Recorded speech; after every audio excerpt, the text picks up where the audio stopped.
Hello, and welcome to another episode of the Christian Reeve podcast. Today's guest is a director, writer, and occasional actor, and his name is AJ Constantino. Welcome to the show. How's it going? Hey, thanks for having me. How are you? No, yeah, I'm good. I'm happy to be doing a new episode. Yeah, I don't know. I prefer doing these podcasts during the middle of the day because one thing that's kind of happened throughout the course of this podcast is that my guests are from all around the world, and obviously that's different time zones, and that to Yeah. me is fine, but I always obviously prefer doing these much earlier in the day as opposed to later. So yeah, very Yeah, good. I mean, it's 10 a.m. where I'm at, so it's early in the day. Yeah, thank you for this, by the way. No problem, no problem. Cool. Let's jump straight into filmmaking. How did you get into filmmaking? Yeah, basically, I always tell this story that there's three things I wanted to do throughout my entire life. I remember in elementary school, they would ask us every year, what do you want to do? And it was a zoologist, because it involved animals. Then the next year, it was a paranormal investigator. Cool. I don't know where that came from because I was scared of everything as a child. And then third, it was making movies. And that from that moment on, it stuck. And that's what I wanted to do, even though I really didn't know what that meant.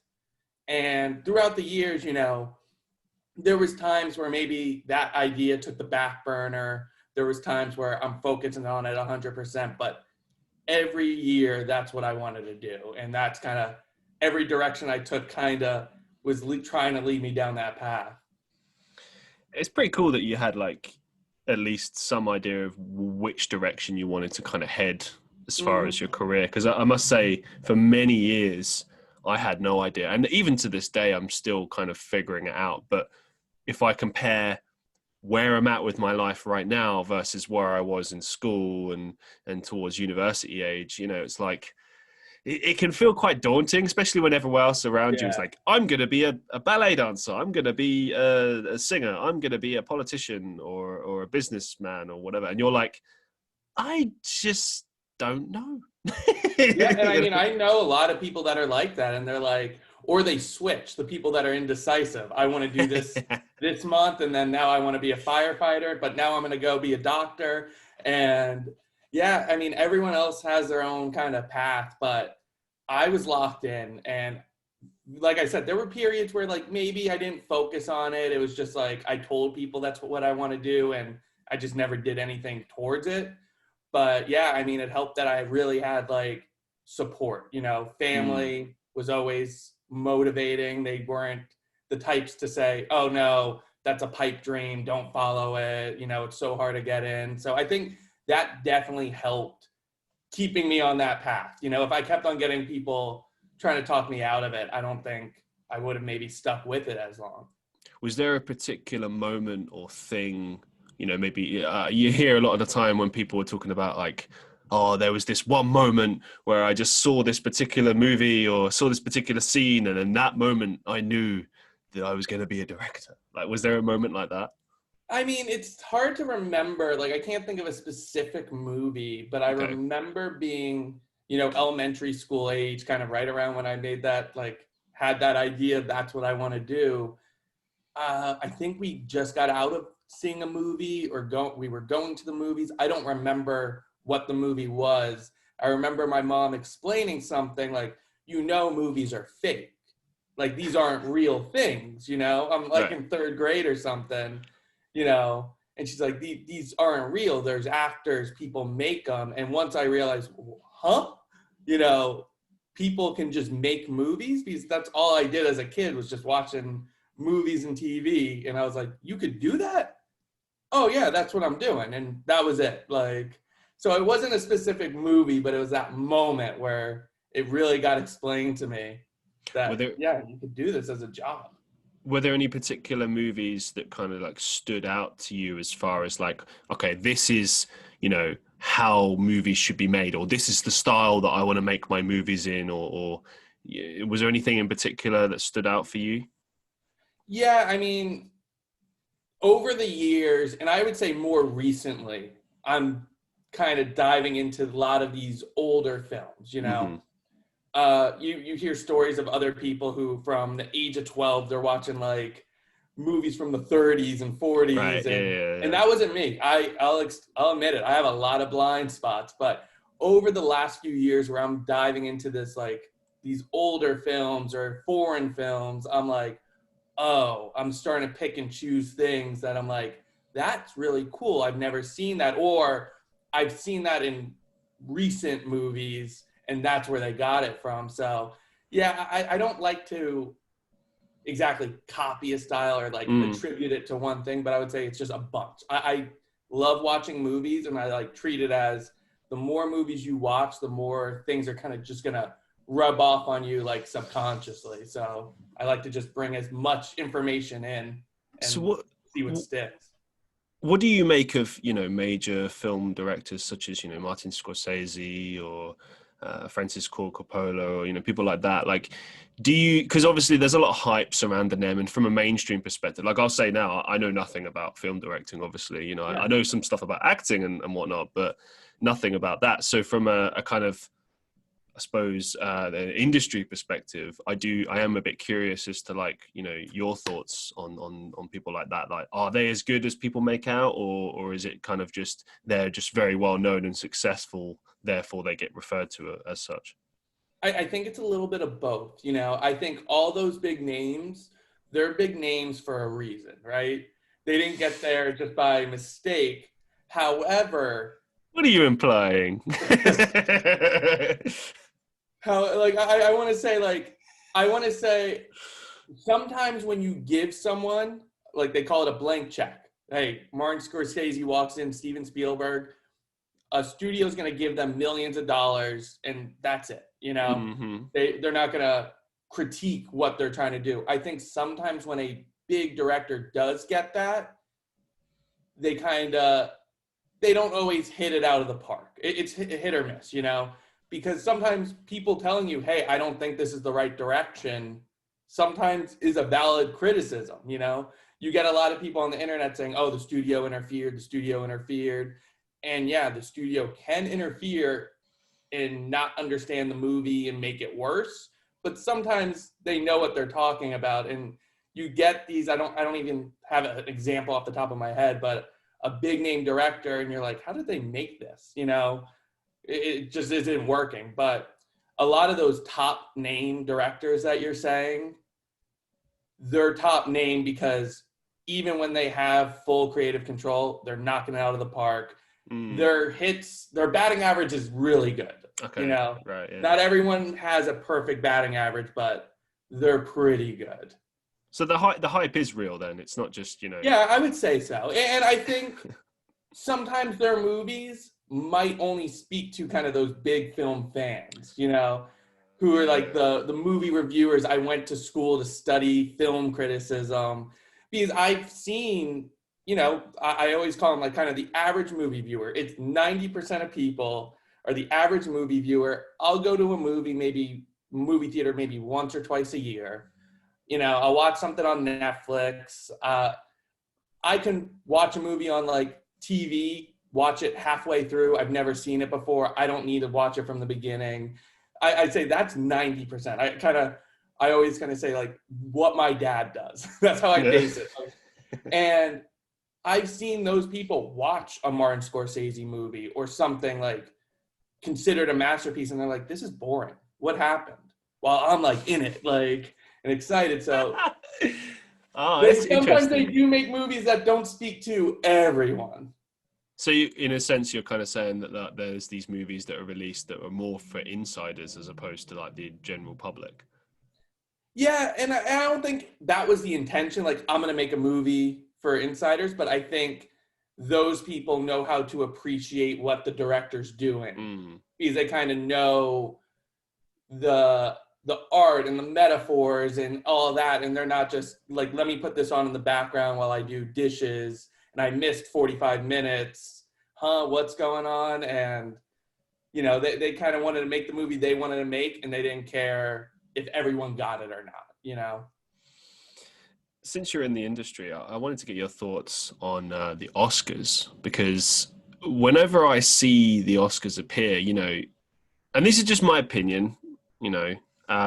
But I look at all of the entries that get put in, and I'd say like probably like 20 or 30% actually deserve to be there. And I've got some reasoning for why. Okay. We all know that there's BS and there's favoritism and all of that stuff, right? But here's something as well that people don't often talk about. Have you ever noticed how sometimes a movie will get nominated for an Oscar and it's not even released yet? Or if it has been, it's only been, you know, for like a month. Yeah. Like this happened about 10 years ago or so. I remember there was like a George Clooney movie where he was like a father or something like that. It's a very non-film, right? Yeah. But I remember they were going on and on about it, and I was like, "Hang about! I swear this isn't even in the theaters, or it's literally just come out or something." And they're nominating on it and saying, "Oh, this is a movie of the year contender" and all that. And I don't know, as a general viewer, like I understand that like they won't include things like comedy films, horror films, but I do wonder like why shouldn't they? You know, and like sometimes they'll make an exception, you know, with something like. Batman when Heath Ledger got a nomination, which I don't understand how you could not give that. But there are so many movies that get released every year that are excellent and critically acclaimed, and but they get nothing. And there seems to be all of these rules in place and whatnot. So anyway, like, what are your thoughts on the Oscars? Okay, that's a really good question, and I feel like my thoughts are really complex on this. Right? Go for it, please. I'm agreeing with you where you have this movie that's not even out yet because there's so many loopholes. Like if they can just show it in like 5 theaters around like the US, I think it would probably be right before the end of the year, it like qualifies. So a lot of the times a studio will like drop it, even though it's going to come out in February, just to do it. I would say the hype though, depending on the movie, of course, but the hype usually gets built in film festivals. So you have film festivals throughout the years, and a lot of those films are in festivals. So a lot of people that vote on the Oscars or reviewers and stuff probably saw them, like if they went to Sundance or the big ones. So they might have seen it back in March or February or January the year prior. However, with picking the movies, I agree 100%. I think more comedy should be nominated, more horror movies. And really, the thing about the Oscars is no one's happy. Like you have the general film fans, they're like, I haven't seen any of these movies. Right. You have like the big film fans who are like, well, this obscure movie didn't get nominated. Like I feel like when they come out with the nominees, very rarely do a bunch of people go, yeah, they got it, you know? And if you look at Oscar winners for Best Picture, like throughout the years, you're like, what is that movie? Like a movie like 20 years ago, like early 2000s, late 90s, you're like, huh? And then you look at other movies that came out that year and you're like, we still talk about this, you know? And I think it's definitely political how they pick. 100%. Yeah. However, I like the Oscars. I get wrapped up into it. It doesn't, I have all these critiques of why it sucks. However, I'm like, when they come out with the nominees, I'm there. I remember there was one year it was like only 4 of us that showed up. An Oscars party. I wanted people to dress up. Why not? Why not? And it just never happened. But yeah, I was like, I get wrapped up. Even though I can go on for hours about why it's a flawed system, why movies that really don't stand the test of time win. However, the moment those nominees go out, all my criticisms are just out the window. I'm like, I'm invested. And here's the thing, I've always been confused as to why some sort of a public vote is not, you know, introduced. Like, I know obviously that's not just an easy thing to do, like, oh, we'll just do this and then no problem. But like the fact that, you know, the nominations come from, you know, I think it's like SAG, Screen Actors Guild, and then like other associations involved in the industry. So it's basically industry people deciding on industry people, which I understand to an extent. Like, obviously the Oscars has a very long history, just like all the others, you know, BAFTAs, whatever, right? But at the same time, I do feel like, you know, it would be much more representative and I think a lot better if like the general public had a say. It doesn't even necessarily have to be like the final factor, but you could do it like where, you know, it's counted towards the votes or something. and Yeah. you could do it throughout the course of a, you know, however long up until the next one. Like, what do you think on that? Like, would that be a good idea?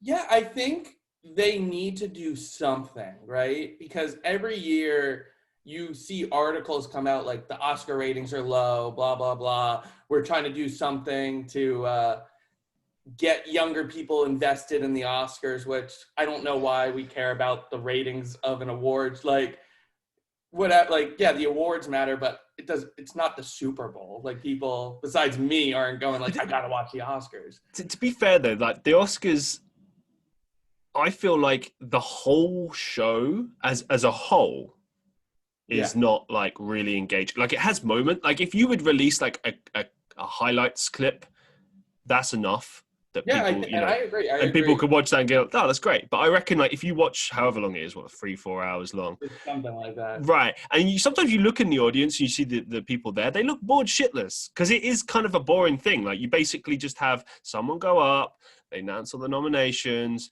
people talk for ages, and then eventually you get to like the winner and whatnot. But like, there's a lot of like I don't know, flim flam, like, you know, window dressing, trying to like fill time, basically. And like I said, I love it. I love the awards, speculating, predicting. However, I agree, the show is boring. Like, and you, like you said, you see the audience and you're like, even they're bored. Like, who is this for? Who are we doing this for? And every year they say the ratings are going down. It's like, well, no one is really into this. And I agree, like, maybe if they had a private ceremony and you just release a 30-minute highlight reel on TV or something like that, or even an hour, and it's just like, here it is. I think people would like that more. But kind of going back to what you said, like having a people's vote, I think it's really the exclusion. Like you said, it's industry insiders, and I think they kind of treat it like, well, we're kind of better than just the commoners out there. We don't want their say. They don't know. They don't appreciate it. And I don't agree with that. I just think that's like, I know they're not coming out and saying that, but you're right. That's 100% their, like, you know, mindset. And the thing is, like, everyone goes out and buys the movie. Do you know what I mean? Like, if the movie is bad, people will pan it and then it will just fade into obscurity. It's happened to so many major movies that have had big budgets, regardless of actors, you know, directors, whatever. Like, a good movie is a good movie. So I think like your public opinion is essential in a movie doing well. I just thought of something to even like really solidify that idea of like, we're kind of better. Is, I think it was last year or 2019, something, the people that run the Oscars, the Academy, came out and said, we're going to make a category called the popular movie of the year. Interesting. And that was their like way to get these other movies in, like Marvel movies or Star Wars or stuff like that. Right. And there was such a backlash that it only lasted a couple of weeks and they're like, yeah, we're not going to do it. And so, well, backlash from the insiders. Yeah, I don't know where the backlash came from. I think it was just a lot of confusion of what is popular. Like, does popular mean good? Are you saying this movie deserves to be here just because people like it? Like, it was just the way they try to introduce it didn't work. But I mean, it shows that there are people that think, hey, maybe we need these other movies. Like, when you think about it, though, like, a lot of these movies that do well aren't just good movies in their own right, but they're like generation defining. Like, if you look at Fight Club, that's very much a comment on, I think it was the 90s, wasn't it? Yeah, like, it's a 90s movie. So it's got everything. It's got some of the best actors from the 90s in it. It's got a very kind of gritty story, and the way it's shot is very reminiscent of many 90s movies and music. And like, basically my point being that it's almost like a comment on popular culture of that time. So like right now, we could arguably say like these Marvel movies that are coming out is right now it's a big part of Yeah. culture, because suddenly everyone likes it. And it used to be like nerdy movies were just for nerds, which was good times, Yeah. uh, but no, I'm all for it. If nerdiness is the new cool, great. It means I can enjoy more. I know. I'm But finally included. I'm gonna look something up, but going back to what I was saying, like how you brought up Fight Club, it's a movie we still talk about. right. I don't know if it was even nominated for an Oscar. I'm No. looking at, Well, this is yeah, what I mean about inclusion of certain movies. Like a movie like that, I would wager wouldn't be included on the basis that, because they seem to have this like unofficial rules, which I understand. It's like it has to be a certain type of movie. So like comedies, horror, like no chance. yeah, Sci-fi, just I doubt it would ever happen. I mean, I'm sure there's a few exceptions. Maybe like when Steven Spielberg did like what was that movie, AI or whatever it is, something where there's like a crossover. But ultimately, I think yeah. it's certain directors, a certain style, and then maybe also actually if it becomes a box office hit, like to a certain extent, maybe that has a factor.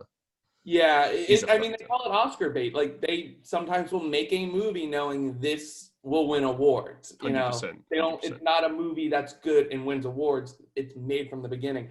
I just looked it up. The year Fight Club came out, the best picture was Shakespeare in Love. Never What? really seen that movie, and that's my point. You look at the best pictures every year, and you're kind of like, there's a lot of Oh, movies. Shakespeare in Love. Yes, Okay, that actually is a good movie. Okay, I I'll haven't allow. seen it, but I'm like, It's is it's that it's, it's literally how it sounds. I do remember the movie though, but it wasn't. I wouldn't say it was like a yeah? huge deal. It was a good movie, but it wasn't like a Is it a big movie that deal. we're still talking about in 2021 right Right? now? Yeah, Like, yeah, yeah, yeah. but Fight Club, on example, that's a big movie. People talk about it. It's important. The things they talked about in that movie back then are important now, and you see examples of that for ever, and it's just tough. And it's hard to have an award show that's going to get everyone happy because Oh, everyone for sure. likes different things. So it's But tough. the thing is, I feel like they're not trying. It's like it really does feel like a little club. It's like, oh, we have our Yeah. little award show. It's a club. We make the viewing open to the public, but then they almost like attack the public in a way for having the opinions that we have. And it's like, well, it wouldn't be like that if the view okay, for example, if they would nominate movies that actually were popular in that year and were successful and were like, because sometimes a movie will do so well. Like, here's an example, and this is really old, but it's a good example. Star Wars Revenge of the Sith was out in the cinemas, at least in the UK, for like 5 months, something crazy That's a like long that. time. Right? It did so unbelievably well, but there's no chance in hell that you would see that on the Oscars because Yeah. of their own kind of backward mentality. Like, I get that, like, it started in the 1930s or something, so it's like this institution, Yeah. but like things change over time, and they don't seem to react to these things. It's only a few years ago that they were getting sort of slammed for a lack of representation of like black people, and from what I recall, they haven't really done anything. We've had some. I think there's one They've done person a that few won an things, yeah. Oscar, possibly. That was a And black they've person. done a few things kind of behind the scenes with like how including more people of color to vote and stuff like that. Oh, so But they weren't even allowed to vote before. well, no, Wow. they were, but it was like Oh, if okay. you look at the breakdown, yeah, I don't want to say that, but it was like if you looked at the breakdown, it was like 90% of the people that vote for the Oscars are white, and I think 90% of them were also men, and they were also like above 50. So it Yeah, was that like, tells you everything you need to know. yeah, It's all just industry people voting. and I It's think it's literally just other people patting their like fucking colleagues on the back. Like, yeah, well done. Here's an and award. that's why it is political because sometimes you'll have someone like an older actor nominated for Best Actor, right? He might have done a really good job. It's not his best movie, but he'll still win because they kind of go, he hasn't won before. It's his time. The younger guy who did better this year, we'll get him later. He's got more chances to win. So it's not even like who's best this year. They kind of treat it as, is it your turn to get it? I remember thinking that when Leonardo DiCaprio won his Oscar, because like obviously like if they didn't give it for that movie, then they should just give up. Like, do you know what I mean? Because how can you not? But don't get me wrong, it was a good movie. He did very well, but I think like there are many other movies where he did much better. And like I remember there was one particular year, I can't remember which movie it was, but there was one particular one where it was almost a surefire bet that he would win, and then some other random person won, and it was like, really? That's what you're going for? Yeah. And I mean, sometimes they do get it. Like there are a few years where the nominees come out and I'm like, that's solid. You know, all good movies. I have no really major complaints. And then other years you're like, huh? Yeah, like, I should add that actually. I know we've been very critical. They do sometimes get it right where you're like, you can't argue with that. And I also wanted to say, I started this conversation going, I could talk about being critical, but the moment those nominees come out, I'm like, okay, I'm in it. I'm on board. I'm the number one fan. Like, I'm here speculating who's going to win. Yeah. So, yeah. But the thing is, I sometimes think you are critical about things you do enjoy or like to talk about. Yeah. I think you just have to be fair with your criticism. Movies I like than movies I hated because I don't care. You know, I'm not going to focus on the brain power towards it. Yeah, I know what you mean. It's a very solid point. I mean, you criticize things because you want it to be better. You want it to be better in the future. It's like Star Wars. Everyone gets critical, but it's because everyone loves Star Wars. Exactly. You know, you want it to be better. You don't want it to get worse. You want it to be much better. If I hated Star Wars, I just would not talk about it and I wouldn't think about it and I wouldn't care. But the fact that I do care when something bad comes out, that's when I'm the most vocal. Like, you know, hey, this could have been better. This could have because I do want it to be better because I have a place in my heart for it, you know?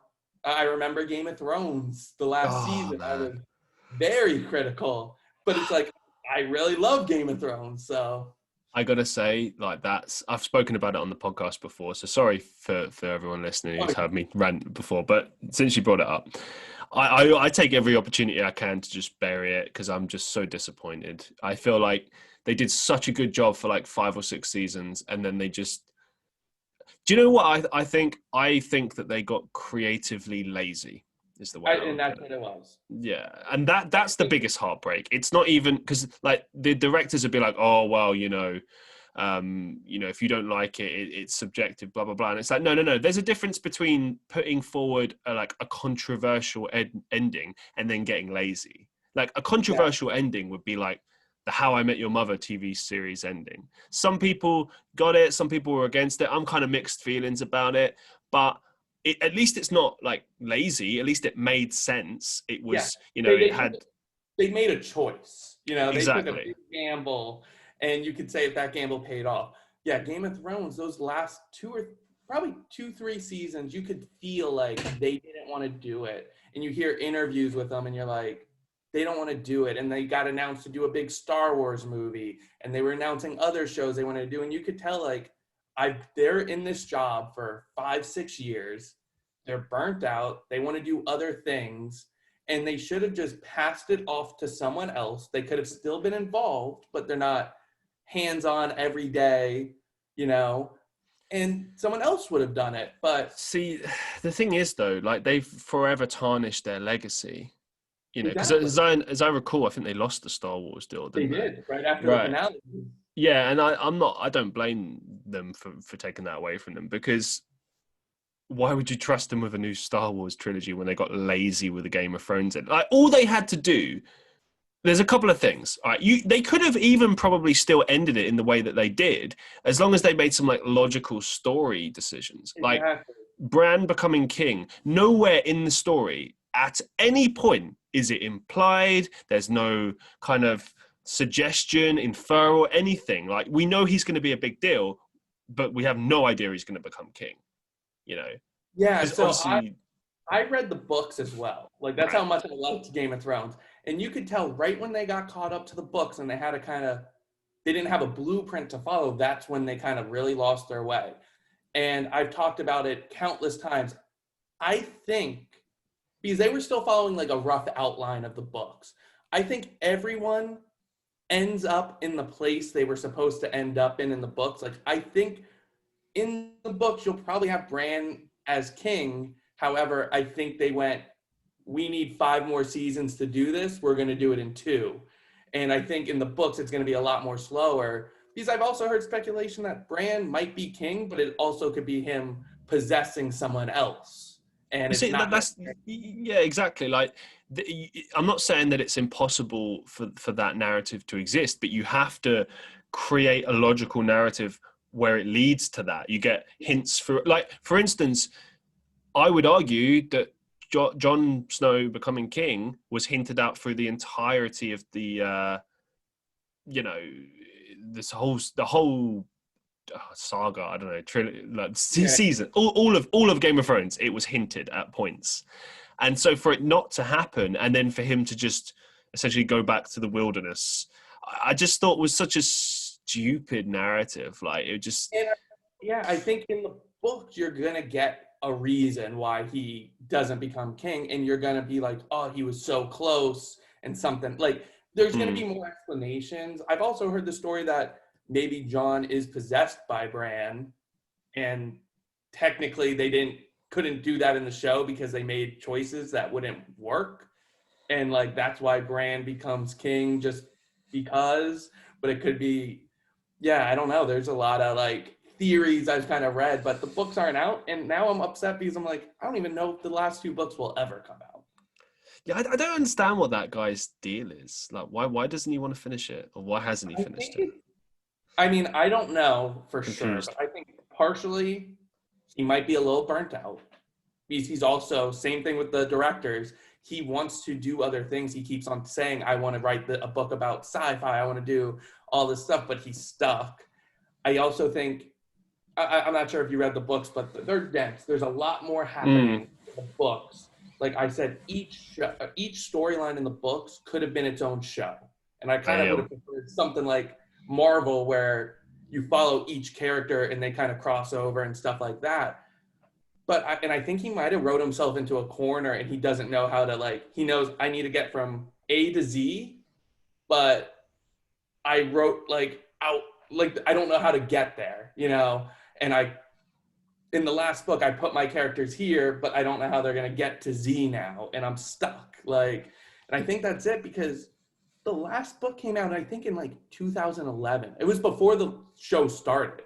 So the show started, went 8 seasons, took a year off, finished, and then a couple extra years, and the next book's not out. Has he released any books during that time? Anything else? He releases a few like short stories here or there, but nothing really. I know he was working on the show a little bit, and then once they were catching up to where the next book needed to be, he said he was going to focus on the book to get it out.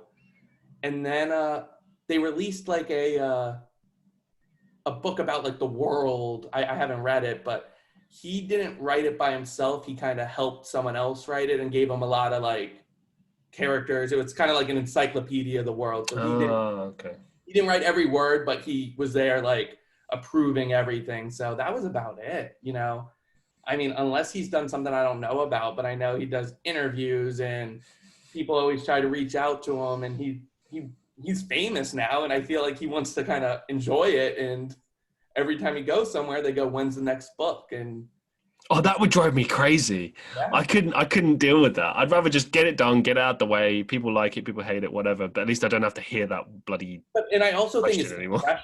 It's probably the pressure too, because I only read the books after I watched the first season of the show. And I think a lot of people are like that. Like, the books started in the 90s. They were probably popular, but they weren't like the biggest. They weren't like Harry Potter, Lord of the Rings. And now they are. And I think now the pressure is like, oh, I can't mess this up. And now you see the last 2 seasons, people hated it. And now he's like, oh no, I can't, like, you start to feel that pressure, I guess. Like, but he could salvage it by writing something different. Yeah, Why does he doesn't have to do what they did in the TV show? I also think maybe it's just in his head, like, I already set things in motion to end that way, and I can't change it. But I think if you look at each individual ending, John goes to the wall, Bran becomes king, like all that, it could work if it's done right. Like I said, if they did 3 more seasons, I think they could have done it right, and took. Yeah. But In it's the the show, weird thing as well. HBO said they would give them the money, so it's not even a case of like, oh, we didn't have the and that's budget. why I think they just didn't want to do it, and Yeah. they didn't want. I think they were too proud to stand down and like have someone else do it. But yeah, no, yeah, I think they could have done it right if they just took the time. And also the show is so different than the books that like I know for a fact you're not going to have all the characters in one place like the last season and all the like the meeting old. I think they just did that for the show to make it easier. I don't think the characters, you might have some people cross paths, but it's not going to be okay. All these characters are in Winterfell having a good time from all these different stories and backgrounds. No, it's going to be spread out. Things are going to happen slower, And yeah, I'm excited still. I'm excited for the book if I ever get to read it. What do you Maybe make of it'll this this prequel TV show coming out? I like it. I'll watch it. I'm not super excited. And I don't know why. Probably because of how the fucking TV show ended. Exactly. It's like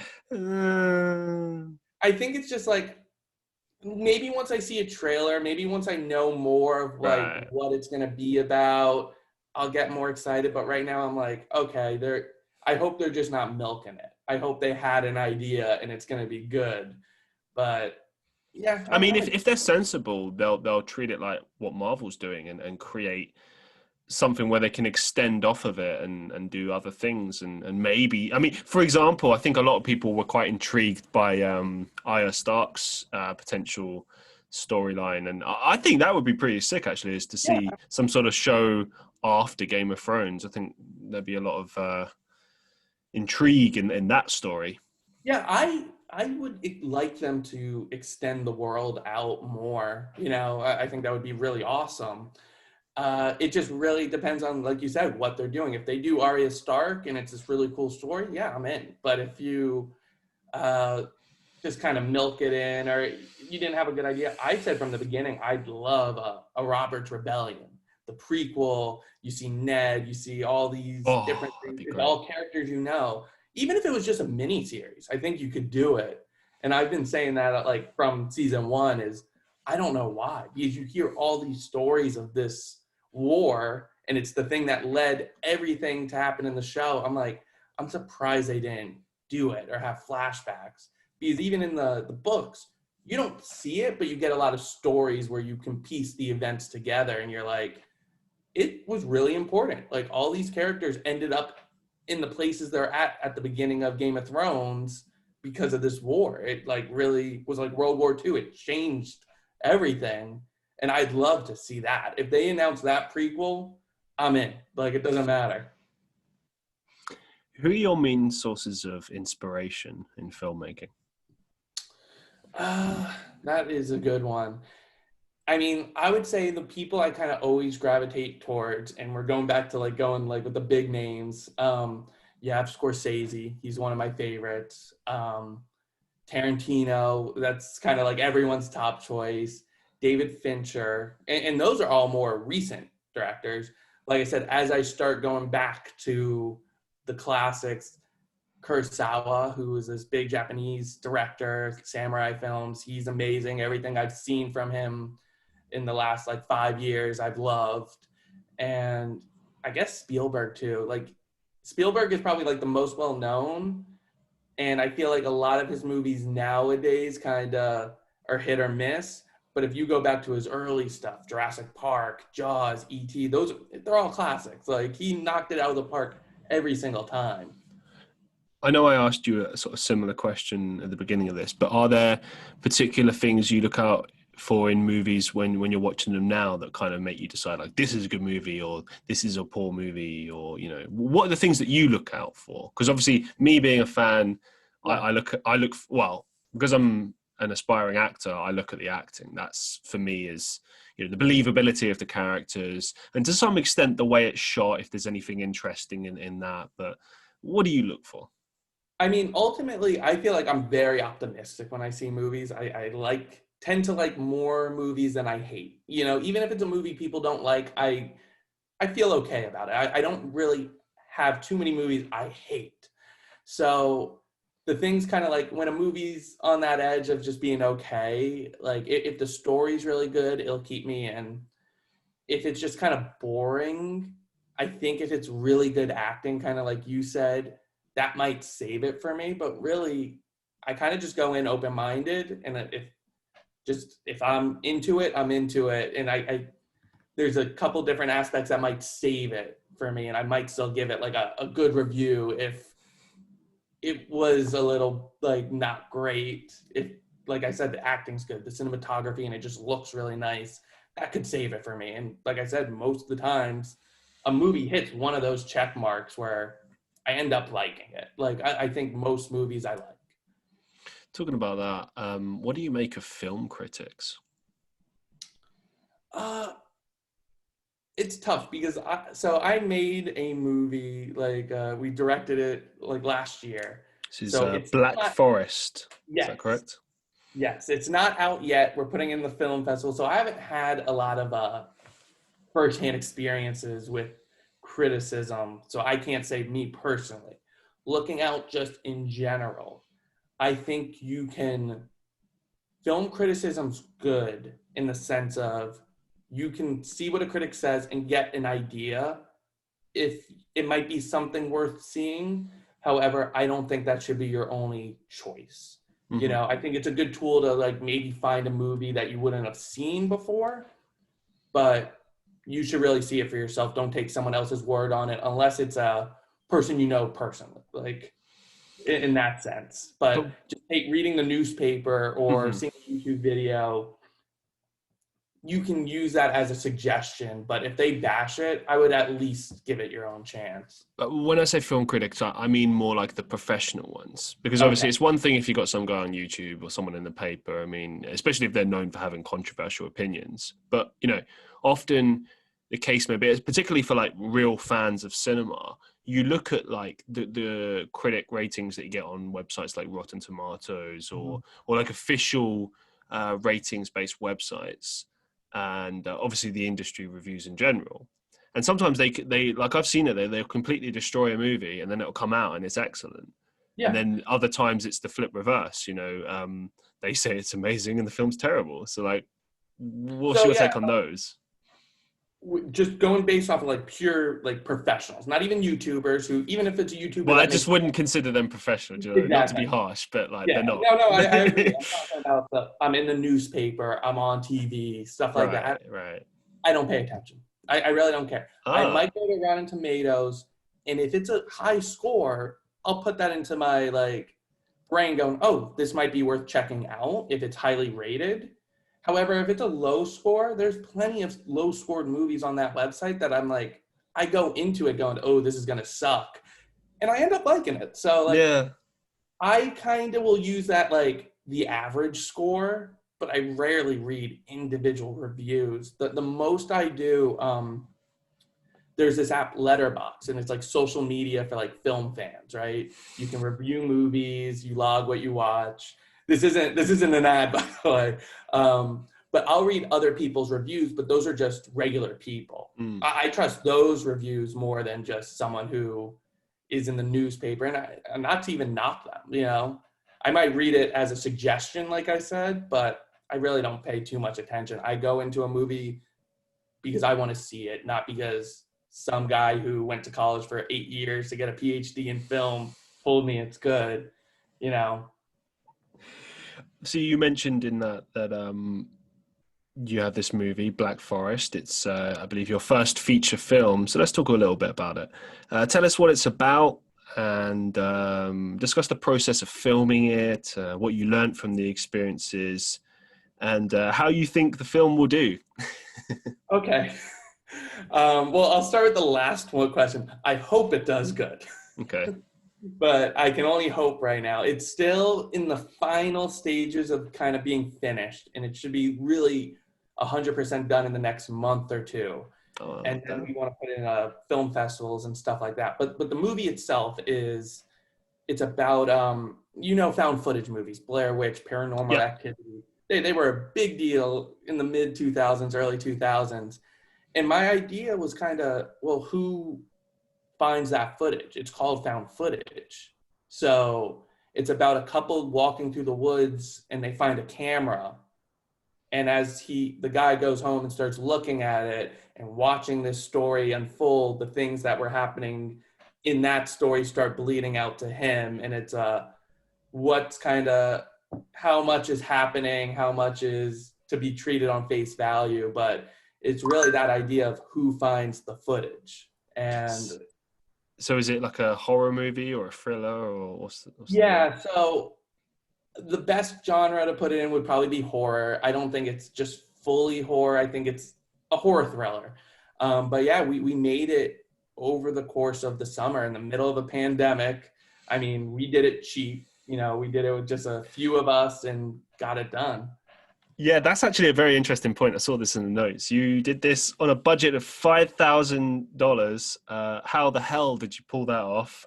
Because I saw the stills and it looks very impressive. So yeah, tell us your secrets. Yeah, it was tough. I'll say that. Yeah. D'Angelo, who produced the movie with me, he was the director of photography. And shout out if you're listening to this. Him and I really had to. On a Marvel movie, a Star Wars movie, when you see the credits, it's an army. And every job is so specialized and specific. And on our movie, there was days where it was just me and D'Angelo behind the camera. And we had to try to juggle as many jobs as possible. And it was just keeping it small. When I was writing the script and him and I were kind of coming up with the story, we kept it small. It really takes place in an apartment and in the woods for the two storylines. And it's very rarely do we go any other place. So keeping the location small, there's only 5 actors in the movie, me being one of them. Actually, there's 7 or 8 of us, but keeping the cast small. And it was just keeping everything small, but also making the story good. Don't sacrifice the story because of the budget. Sacrifice, there's not going to be a scene where there's 100 extras. We're not going to have a big car chase. Do what we can do and make the most of every single dollar. So how did you sort of decide on location? Because from what I've read over the years about how that's decided for movies, when you see a movie is in pre-production, obviously a lot of that is things locations searching and stuff like that. So talk us a little bit about the process of, for instance, finding the right forest, finding the right apartment. What were you looking for? So we had some scenes in mind with the apartment, right? And ultimately, you couldn't be too choosy because we're not renting an apartment. We don't have that money. Originally, we were going to try to get an Airbnb. I'm not sure if they have that over there, but yep, we got it. We were going to rent one of those and just keep it for a week and film and try to either ask the owner if we could do it or just hopefully they didn't notice. And then when you kind of, like you said, with the money, you have to really think of, we were paying everything out of pocket.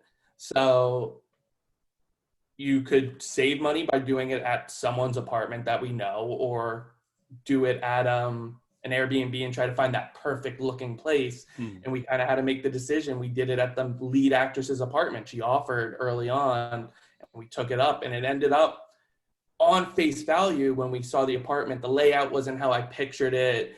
And I know D'Angelo thought the same thing, where, oh, is this going to work? There's scenes where you need to be in different rooms, and it just didn't feel right. And then as we filmed, we just made it work. And I feel he always says we used every inch of that apartment, I think every room, every angle, and we had to make it work. And it actually ended up being better that way.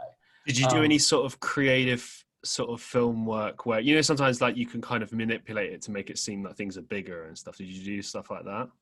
There was a few instances where a certain shot we did to maybe make them feel further away. But for the most part, we made the apartment work as is. We didn't have to, do too much changing besides maybe taking pictures off the walls and stuff like that didn't fit. But yeah, it ended up working better than we could have imagined. I think that's like a big thing, is just adapting, you know. They kind of say like the more money you have, the more creative control you have. So like if we had a bigger budget, we could have built a set to be the Right. exact aspects of that apartment and make it look however, but you have to work with the cards you're dealt, you know. And then with the woods, the forest, we have like a trailer that we kind of refurbished and we made it into like a little office studio space where we did our podcast when we were doing it. And there's a bunch of woods right behind it. And we would walk back there. And honestly, when we were coming up with the story, we would walk and be like, oh, this is a creepy looking tree. Write that into the script. Yeah. Well, we write the script and we have the actors. This is last August.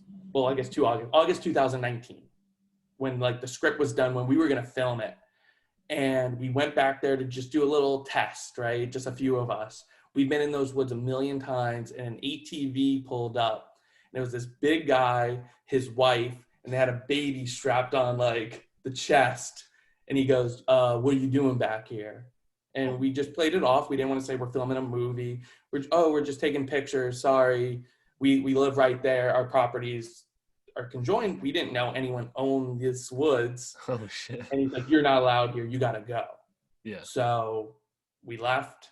We tried to figure out ways maybe to talk to them, to ask permission. And that was the biggest like demoralizing day we had.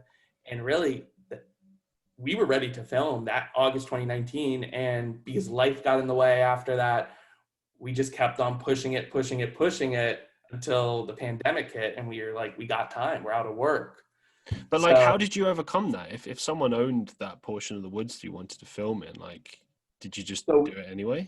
No, we had to find new spots. And that was the tough part, because we always felt like, that was perfect. We wrote the script based off that place, that creepy tree. That was written in the script for that. And I think that was a big hurdle, because we were always afraid to even look at other places, because we're like, it's not going to be as good.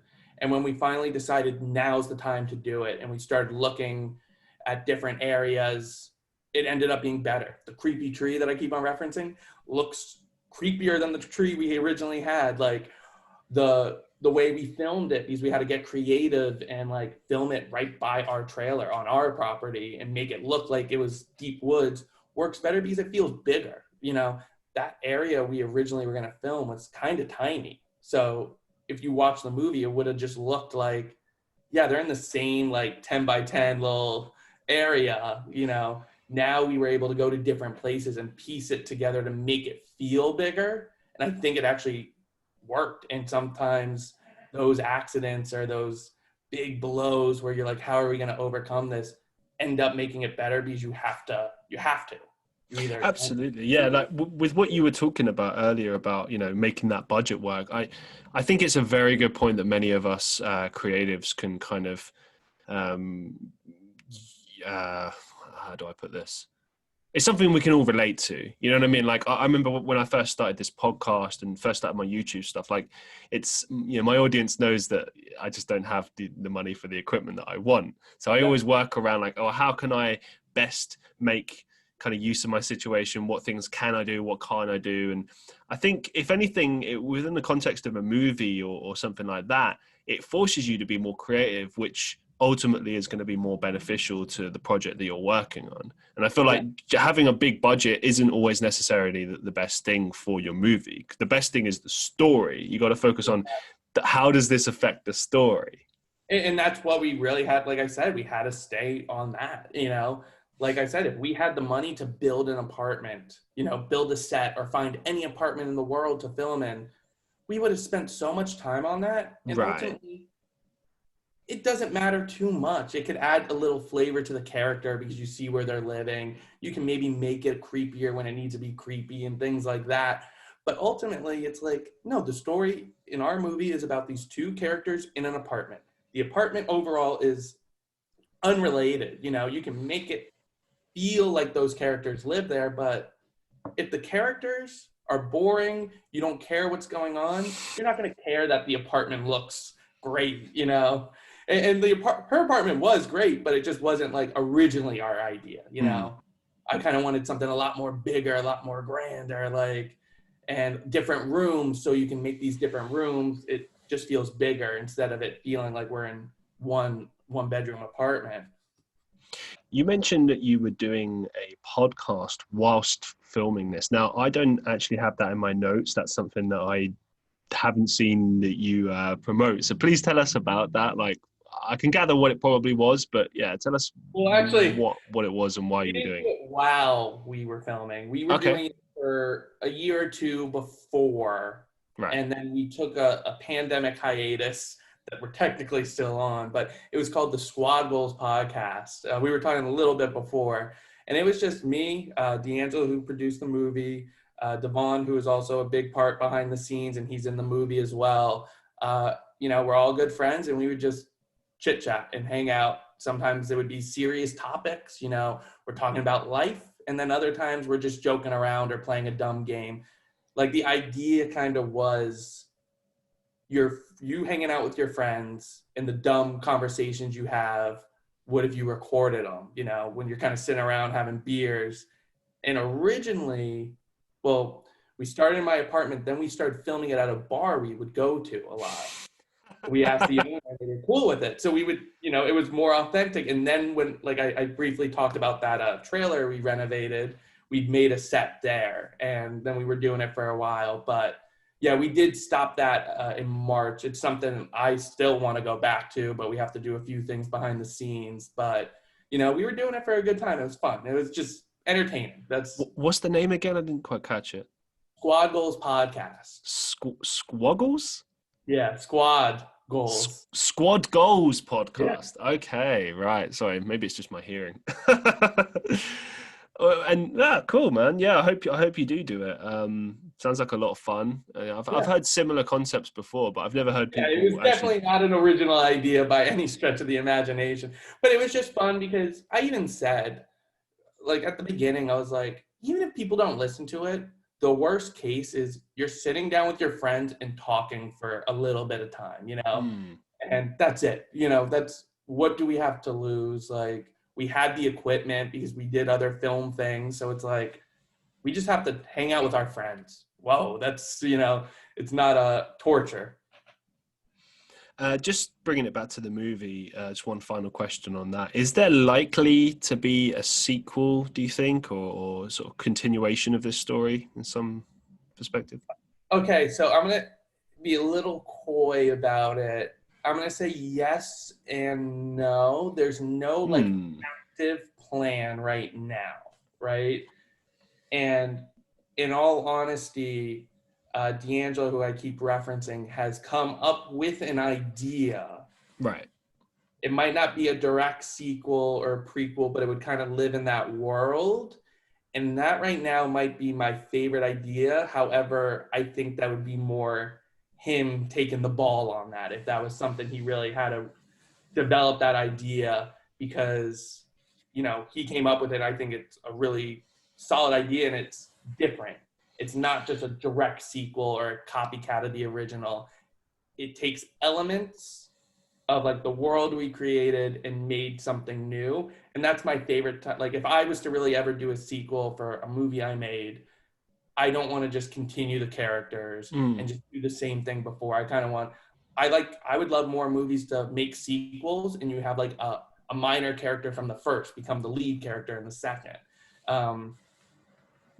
Unrelated, but I'm watching the show The Wire right now. It's an older show, but every season's totally different. It has the same characters. It's about the city of Baltimore, but every single season focuses on something new.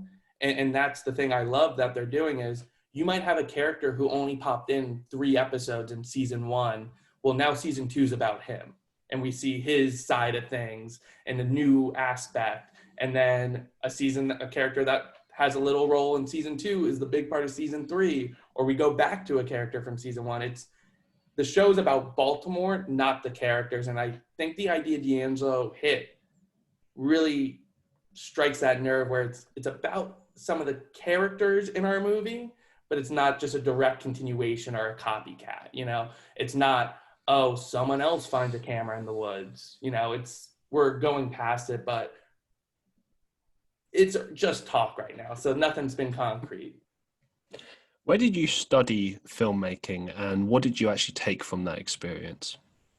So yeah, there's a school in Orlando, Full Sail. And I know Full Sail. That's where they do NXT. Sorry. yeah. Originally, I was going into the film program, and it's a great program, amazing, amazing, amazing. But at the time, it just wasn't going to work. They need 100% commitment and all in. And at the time, I just got a new apartment. I just got a new car. I had a lot of financial obligations that I had to work like a full-time job. I couldn't just drop it.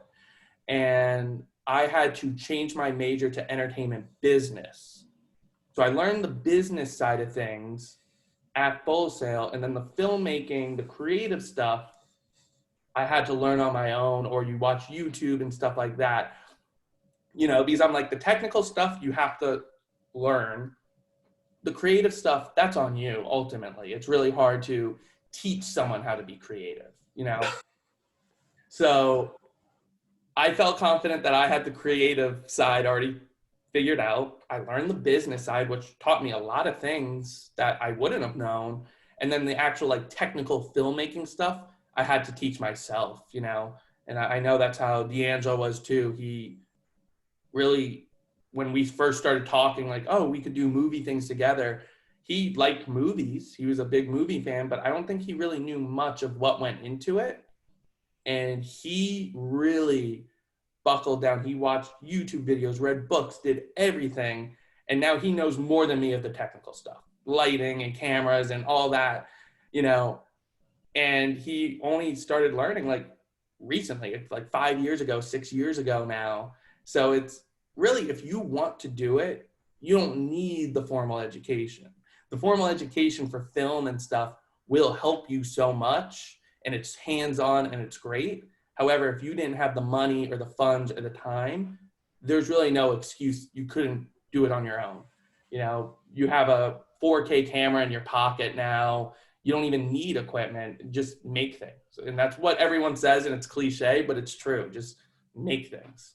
Yeah, I couldn't agree more. I mean, I've said that about podcasts. I've heard people say, oh, I can't do podcasts because I don't have the equipment. I started with a cheap ass mic and my webcam originally. And then, after some time, you gradually improve your Exactly. your equipment. But ultimately, the content is always the most important thing, and your audience will kind of allow for that as well, And I also think, at least with podcasting and stuff like that, it's hard to get the content right off the bat. You might, but like if you go back to our first episode, it's terrible. We had no experience podcasting. We recorded it because there's a video component too. We recorded it just in my living room at the time. And if you watch every episode, you see it getting better. The mics get better because we started buying new mics or learning how to actually make the mic sound better. The lighting got better. The camera got better. Then we moved to a new set, so it looked nicer, and it just was an evolution over the period of like a year and a half. But we just jumped in. It was just an idea. I think me and D'Angelo both had it, and we were just like, let's just do it, We wanted to do things on YouTube. We've always wanted to do film. We're like, it's just a fun, creative thing, I'm always about doing something creative, doing something new, and like building this new creative endeavor, I totally get where you're coming from, man. Prior to your first feature film, what projects have you worked on? Really not much. Sorry for the boring answer. I mean, we did a lot of, we would film weddings and stuff like that, make some side money. We would do some little shorts on YouTube. Okay. Just we made things, and I know our end goal was always to make films or like a web series or something like that. And there was a few other projects we dabbled in, but we really never got them off the ground for whatever reason. And this is really the first big thing I would say I worked on. I know a lot of other people in the cast and crew worked on as well. So right now, this is this is the beginning, you know. Do you think you'll do other similar projects like you've done in the past on platforms like YouTube or whatever, or is that kind of in the past now and you're focusing fully on sort of more professional film projects, so to speak? I'm going to say a little bit of both. I really liked doing the YouTube stuff because, like I said, it was me hanging out with my friends for the podcast, or we would do like little commentary reaction videos for movies, and it was just hanging out with your friends, watching a movie.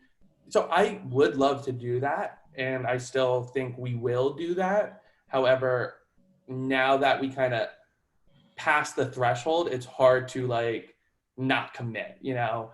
A lot of doors start opening when you kind of say, hey, here's a movie, it's in this festival. And I think if I was able to do both, that's the perfect world. You know, you can do this YouTube thing, have this following, and that is important. If you walk into a meeting for a professional film and you say, hey, I have a blank amount of subscribers that would follow me and watch this movie, it helps. It helps. Well, you reckon it is truly taken seriously now as a medium? It was like there's a lot of people in the past that would have sort of shunned YouTube and been like, that's not proper filmmaking. I think it depends on the person too, you know. Okay. If you have some YouTubers who really, let's say, I can't even think of names, but a YouTuber who has like 50 million subscribers, they've never done anything film related. If they walk into a room, 50,000 or 50 million subscribers is tempting, but if they don't know what they're doing, it's not really worth it, you know? Really? So You don't think they would see and go, maybe there's a bit of money to be made here? Or... And you do get some of those YouTube movies, but they're usually low budget and stuff like that. Oh, no. Okay. Let's make the distinction now. So not YouTube movies, like someone trying to do a serious thing. Because I don't think there's ever been a good YouTube movie. Yeah. Those are the only examples of someone walking into a room with a bunch of like millions of subscribers. Right. Like, let's make a movie. But the thing is, I think that's what they want to do. I don't think that YouTuber wants to make a movie that is like their YouTube videos with the same humor and stuff like that. I don't know personally of a big name YouTuber who's like, I want to make a serious drama or something where I'm not in the movie, I'm behind the camera.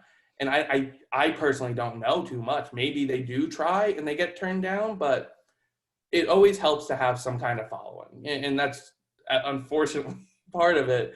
But so, yeah, I would do YouTube and movies, you know, why not? Fair play, man. I think it's good to just try lots of different things, you know, and see what works. And I think that increasingly YouTube is becoming just more and more revered as a platform that, you should be taken seriously. And, certainly content creators, I think for the most part, are getting taken a bit more seriously by the mainstream now. So, who knows where it could go in the future. What do you love most about filmmaking? I really just love that story, telling a story. And also you kind of go through hell, like making the movie. It's a lot of work. It's tiring.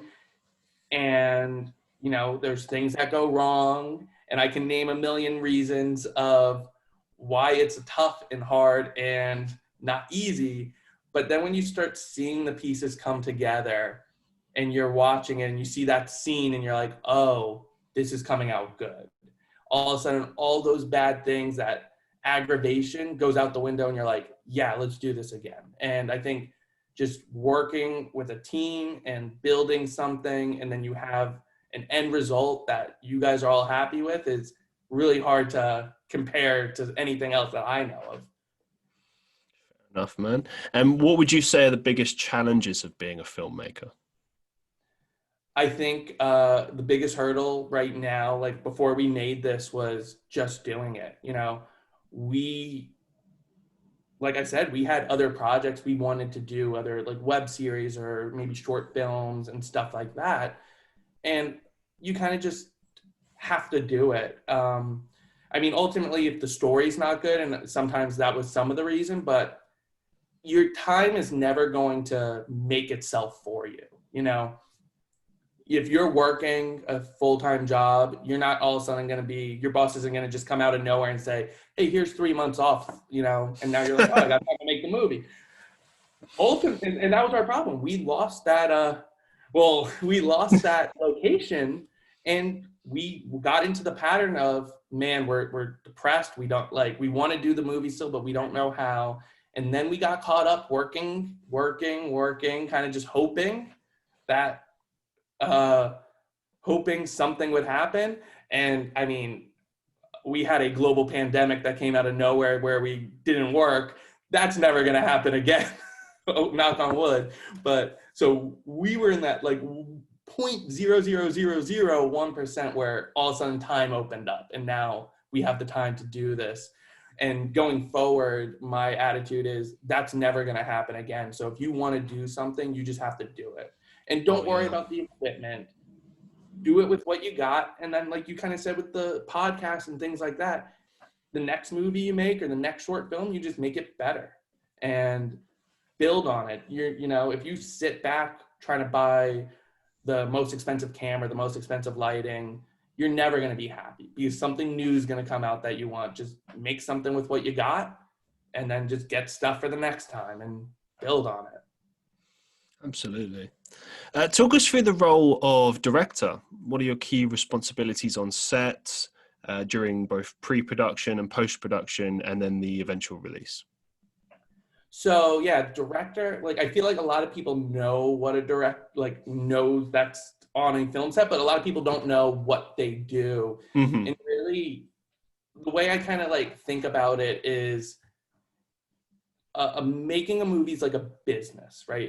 The film set's a company, a big company, and the director is kind of the CEO in the sense of they make decisions that these other departments in that company kind of do, and it's collaborative, depending on the director. You might have a director who's like, no, it's my way, you do it my way.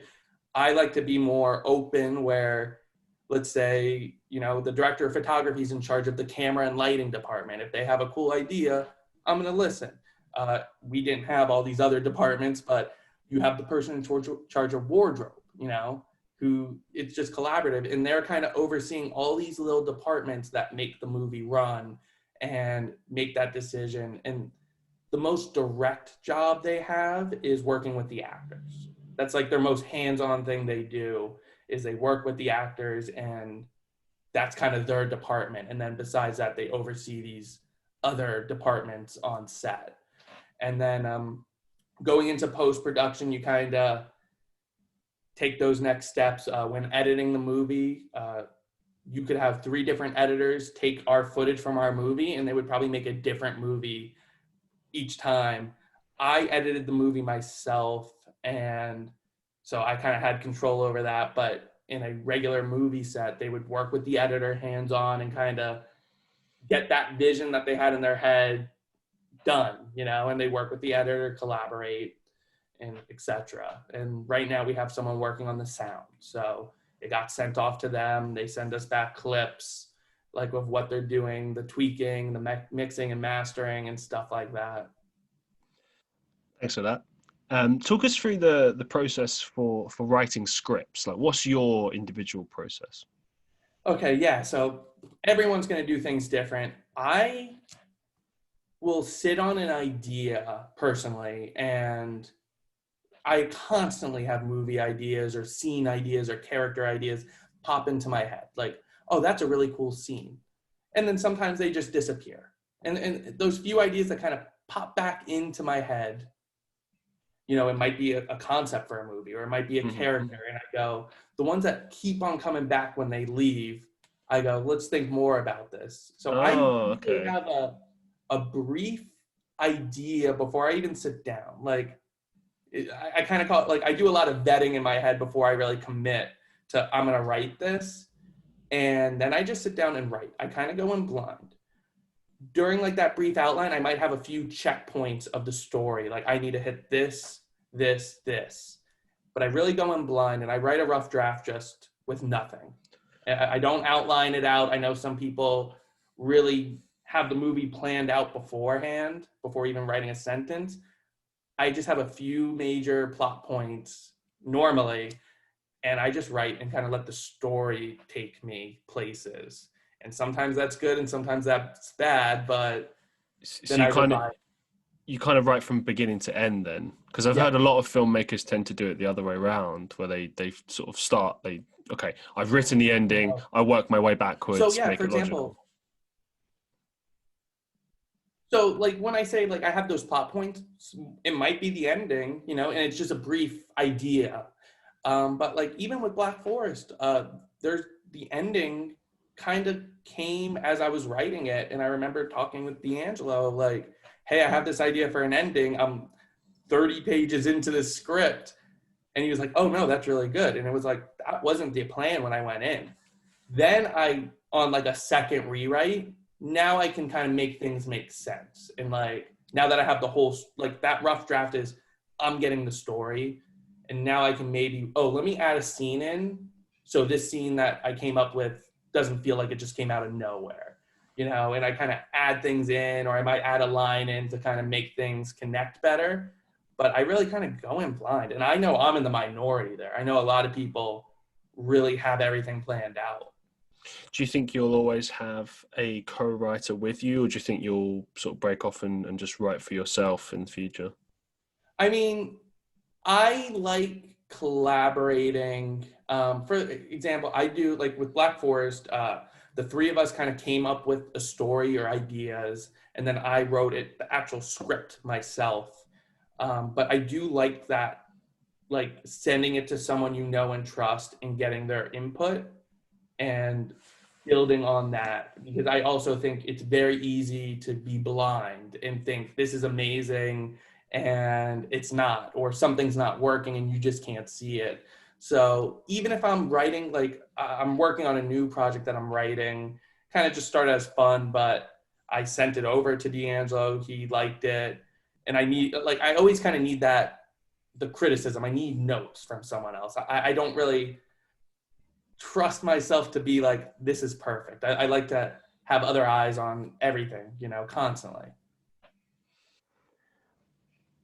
Sometimes you're an actor. I said at the beginning you're like an occasional actor. Yeah, Is this something? occasional. Well, is it? I wasn't really sure how to put this. Do you know what I mean? Because you put it at the end of your bio, and I kind of figured like maybe, and this is me presuming it's not something that you're like, you know, it's not like with filmmaking you're serious. This is what you want. This is what you want to do. Acting, maybe it's like a little thing. I mean, it's not uncommon for directors to appear in Yeah. their own movies. Some do it really, really well, like Tarantino. Others just have like little cameos. But are you actively pursuing acting, or is it just more kind of just filling in spots, just occasional cameos and stuff? So, I mean, I think you kind of hit it the first time. It's definitely not my main focus. It's not my main passion. Like the writing and directing definitely is. And I kind of have it in my head that like a Tarantino and stuff, if I direct a movie, I'm putting myself in a part. Even if it's just a cameo, but I'm giving myself a part. Um, I really do enjoy acting. I don't think I'm the greatest actor, but it is something I like doing and I do want to get better at it. Okay. And I can see myself trying to pursue it, but it wouldn't be like my primary focus. You know, I think if I can get acting roles, awesome, but it's also something that I'm kind of not necessarily pursuing at the moment. Like, let me get my foot in the door with what I want to do. And then maybe when my foot's in the door, I can branch off and be like, oh, let me get a part in this or like audition for this. And like doors open kind of once you're in. And yeah, I do love the art of acting, but it's just not my number one like love. I get that. Fair enough. What are your goals and aspirations within the field of filmmaking? I mean, I would say like my main goal would just be making things, you know, directing different things, or even just working in different departments. Like, as I said before, it's a Okay. bunch of departments. Um, just really being in the film world. But like, if I had to say whatever I like, pick whatever I wanted, yeah, I would be directing things, especially directing like maybe ideas I came up with. Because sometimes a director might get hired and their script's already made and they don't get too much control over the story and stuff like that. If I could be one of those directors that writes and directs my own stuff, awesome. You know, that would be the dream come true. But I would also be happy doing anything in the field. And what are your goals for 2021? 2021, right now, get the movie 100% done. You know, it's like 90% there right now. And really just start putting it in festivals, and hopefully get into a couple. That would be kind of the main goal. And then the other goal, like I said, I was writing a new project, and it's a bigger idea. It's something we couldn't direct. Like, I couldn't direct right now. You need money. And that's something where I'm like, you know what? Let me try to see if I could sell it or do something like that, you know?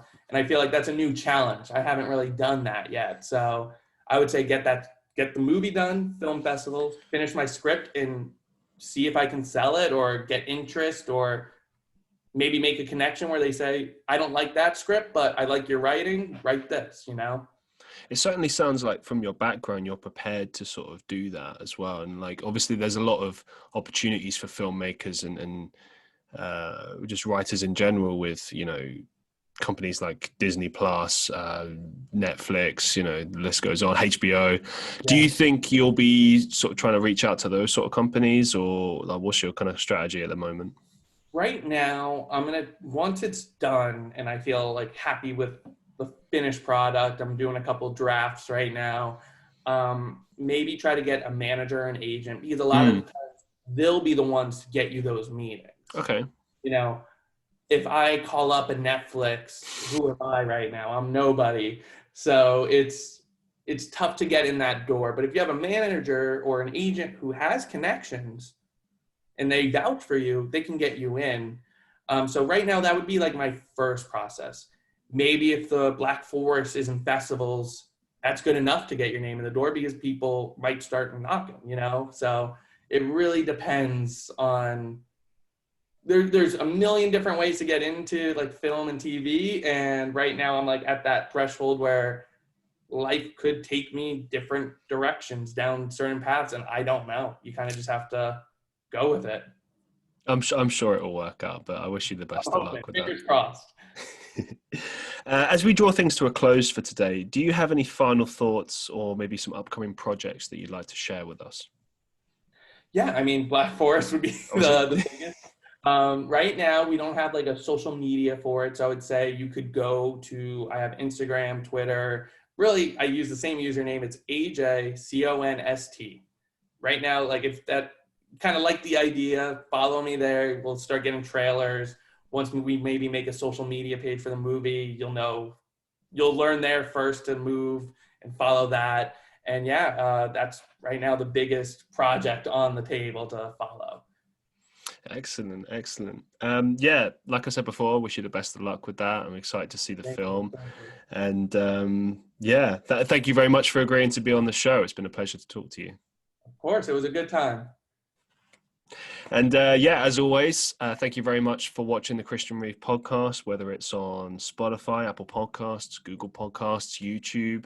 As I always say, please make sure to get in touch with me if there is a particular guest that you would like to see on an upcoming episode, or if there's particular topics that you'd like us to discuss on the podcast. Just let me know, please. I always want to hear your thoughts. Thank you very much for listening. And until next time, peace out, one love. I'll see you in the next one.